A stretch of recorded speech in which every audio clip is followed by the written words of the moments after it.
umuhanga mu by'indege wo mu Rusiya witwa Vladimir Tatarenko yatekereje uburyo bwo gushyira mu ndege igice cy'abagenzi gishobora gukurwaho mu gihe cy'impanuka. Mu cyongereza cyita detachable airplane cabin. Iki gishobora kurokora ubuzima bw'abagenzi mu gihe habaye impanuka itunguranye. Ubushakashatsi bwakozwe bwagaragaje ko byibuze mu mwaka umwe abantu barenga 5,000 bapfira mu mpanuka z'indege.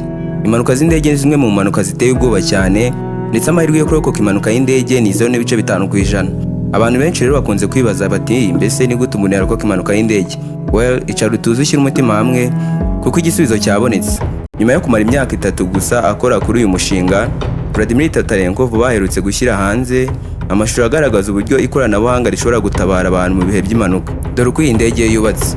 Igizwe n'ibice bibiri, kimwe cy'abagenzi n'imizigo ari nacyo gikurwa mu gihe habaye impanuka, ndetse n'igice cya pilote. Mu gihe iyi ndege yagira ikibazo iri mu kirere, pilote ahita akanda buto yabugenewe maze igice kirimo abagenzi kigahita kivaho kikagenda.